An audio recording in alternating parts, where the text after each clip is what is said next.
Hello lovelies, me again.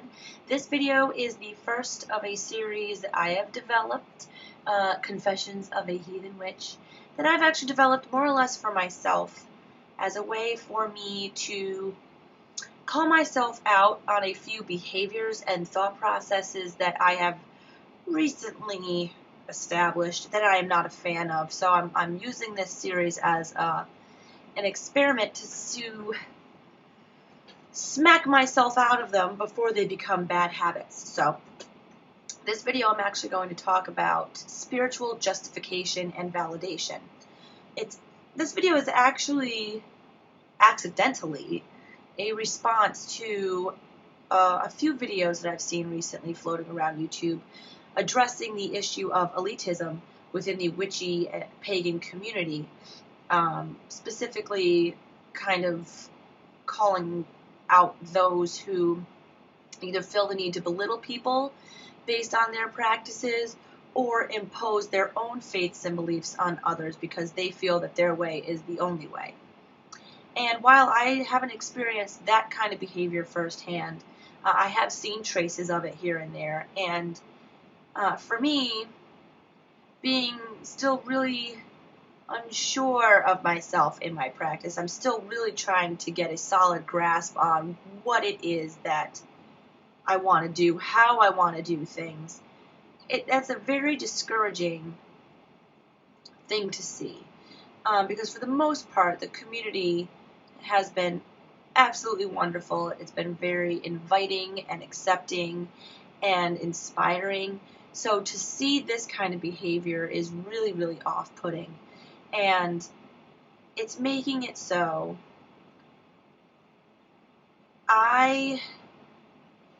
let me tell you a little bit about my path first. I have been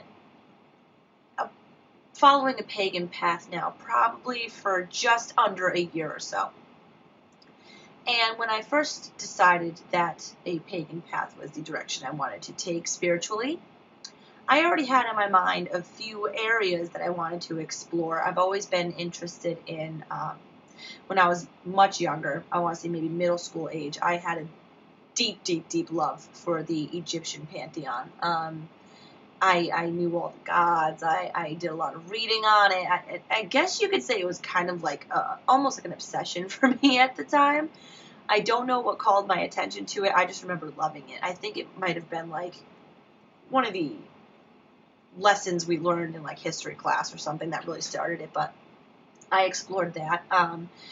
When I was a little older, Native Americans and the Native American belief system was really caught my attention and is still something I love to this day. I also really love Celtic and Druid aspects. So when I decided that I wanted to follow a pagan path, I really re-explored all of those avenues. And I knew right off the bat that Wicca was not a path I wanted to follow, but I started, doing a little research on that. I tried to cover as much ground as I possibly could before, really saying, yes, this is what I want to do. So the one that caught my attention the most was none of the ones that I thought would. I thought for sure, because, I'm of Irish descent, so I thought for sure I would follow the Celtic path, the Druid path, or anything like that. But it was actually the Norse path that called to me the most.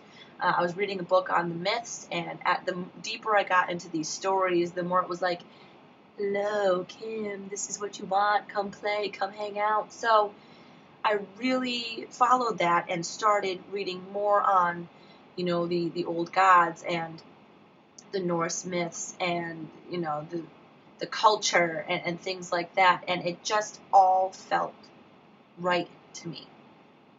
So right now, that's pretty much where I'm at. I was lucky enough to establish a relationship with a patron deity. And so things have been looking up.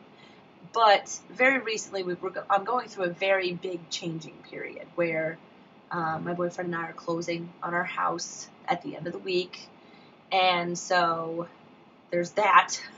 You should see our kitchen living room area. It's just boxes full of shit everywhere. I mean, you walk in and it's just like, ugh. It stresses me out walking into our little apartment down here that I don't even want to be here half the time because of all the junk that we have out right now. And I just finished my first full month at my new job, so things have been really, really, really chaotic right now. And unfortunately, it's caused me to have to put my spiritual practice kind of on the back burner. Because these matters are ones that can't really be ignored, so I haven't really been able to focus on my practice as much as I would have liked over the past several weeks.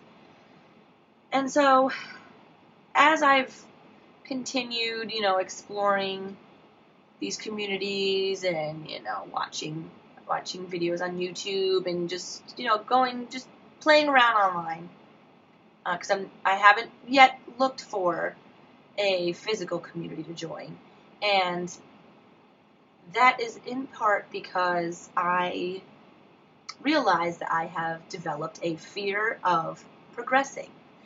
I have only one experience where I was the receiving end, or I was a recipient of some really negative judgment, in that this individual did not agree with who my patron deity is, and began to chastise me and scold me for choosing the deity in question. And, I can't remember exactly what this person said to me, but it was just very disheartening and discouraging. I know I keep using those words, but those are really the only words I could think of that describe how I felt at that time, and I wasn't ashamed of the choices I've made, and I'm still not ashamed of the choices I've made in my past so far. I'm very proud of them, and I stand by them, but to know that there are people who are part of the same belief system that will turn around and berate you for your choices, no matter how minor or major they are, it's caused me to really fear, for lack of a better term, or at least be very hesitant towards seeking out a community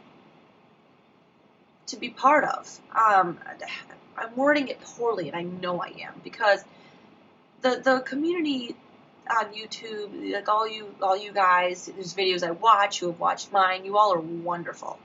You've been really supportive and inviting and accepting and inspiring, and it's just all it takes is that one person to say something bad to completely sour the taste of the entire community.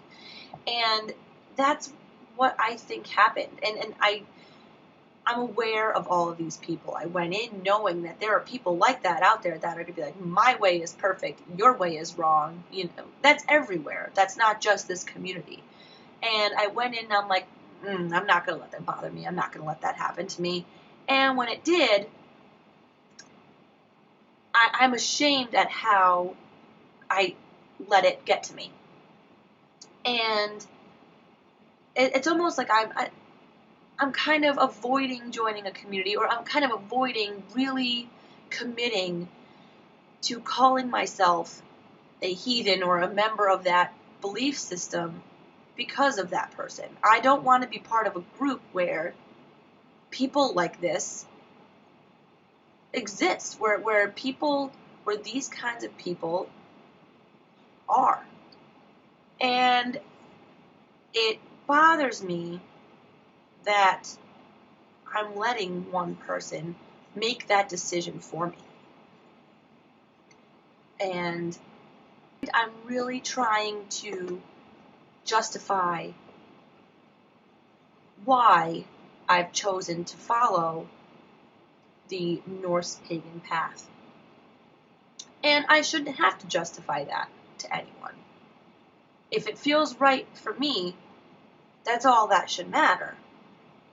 And yet, I keep fighting with myself because it's like, well, I don't fit into certain categories that some of these people are saying need to be met in order to qualify for this community. And that's a terrible way to think, because you can obsess over trying to validate yourself and trying to justify why you're following the path that you're following. And that it does one of two things. It could either stop you from progressing, like you just stop where you're at and never move forward, which if you stop something and then kind of remain stagnant for a long period of time, we all know what happens. It becomes impossible or just ridiculously hard to get back into it. Or you become so involved with trying to make a point or trying to prove these naysayers wrong that you're following the path, or that your reason for following the path becomes completely jaded. And you don't want that either. You want to follow the path that you're following because you feel that it will bring you to your most authentic, higher self. And I feel that recently I have become guilty of stopping my practice because I'm scared. And I could sit here and read all the books that I want on the subject. I could sit here and, watch all the videos I want on the subject, but that does nothing for my own personal growth. And that's kind of where I've found myself right now. I'm kind of stagnant, and I don't want to be stagnant. I don't know if I'm ready yet to find that physical community, because I want to become more comfortable with myself and my practice first. I want to make sure I have my beliefs and my ways of doing things solid before I start introducing myself and the ways of other people into my life. And so I don't even really know what to say about it. I'm really disheartened and discouraged, and it's of nobody's fault but my own, because I am letting the influence of other people cloud my own personal judgment. It was just so heartbreaking, because we're supposed to support each other, right? We're supposed to help each other out. We're a community. We're supposed to be each other's support system. And I'm being told that I don't belong because of the God or the deity that I choose to have interest in. But it definitely made me nervous about putting myself out there in the community, because I don't think it's fair for people to have to deal with that kind of judgment. And I guess the bad habit that I want to break in this video, the purpose of this whole video, is for me to talk myself out of letting other people tell me how I should practice and how I should follow the path that I want to follow. Because that is nobody's business but my own. And if it feels right for me, my heart, body, soul, then that's what needs to be done. So this is my smack in the face to myself, that I should not be sitting here worried about moving forward in my practice because of people who have no idea who I am, what my beliefs are, and how I came about developing those beliefs. So I thank you all for sitting here listening to me vent. I hope you guys come back for the second video. I do have that one planned. I'm not going to tell you what it's about, though. And as always, thank you very much for watching. And until next time, love and blessings.